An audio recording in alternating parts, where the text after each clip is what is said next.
இந்துக்களே புரிந்து கொள்ளுங்கள், இப்பொழுது உங்கள் நாடுகளில் இருக்கின்ற வளமை கூட இந்து சிவிலைசேஷனோட சோசியல் ஸ்பிரிச்சுவல் கேபிட்டலா என்ஜாய் பண்ணிட்டு இருக்கீங்க.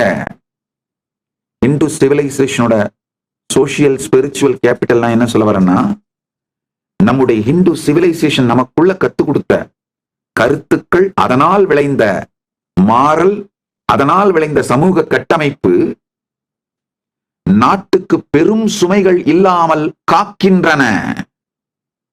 உதாரணத்துக்கு இந்த முதியவர்களை பார்த்துக் கொள்வது, பெற்றோர்களை பார்த்துக் கொள்வது, வேக வேகமா மேலை நாட்டோட சமூகத்தை, அந்த வெஸ்டர்ன் சிவிலைசேஷனை கண்மூடித்தனமாக பின்தொடர்வதனால் ஏற்பட்டிருக்கிற கொஞ்சம் முதியோர் இல்லங்களை தவிர இன்னமும் இந்தியாவில் பெரும்பான்மையான இந்துக்கள், பெரும்பான்மையானவர்கள், இந்தியாவில் மட்டுமல்ல உலகம் முழுக்க பெரும்பான்மையான இந்துக்கள் தங்களுடைய முன்னோர்களை, மூத்தவர்களை, முதியவர்களை, பெற்றோர்களை தங்களுடனேயே வைத்து பார்த்துக் கொள்வதனால் வயதானவர்களின் அவர்களை பார்த்துக் கொள்ள வேண்டிய சுமை ஸ்டேட் மேல, கவர்மெண்ட் மேல இல்லாமல் போகின்றது.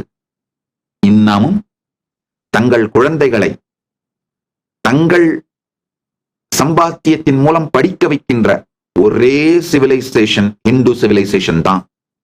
வேற எந்த சிவிலைசேஷன்லயும் அந்த பழக்கம் இல்லை. அது மட்டும் இல்ல, நம்ம சிவிலைசேஷன்ல பெரியவங்க என்னுடைய தலைமுறைக்கு நான் சேர்த்து வச்சுட்டேன்பா அப்படின்னு நினைச்சுதான் அவங்க முதுமையை வாழ்வாங்க. ஆனா வெஸ்டர்ன் சிவிலைசேஷன்ல என் லாஸ்டுக்கு பவுன்ஸ் ஆகணும் அப்படிதான் வாழ்வாங்க. அவங்க லைஃப் ஸ்டைலே இப்படித்தான்.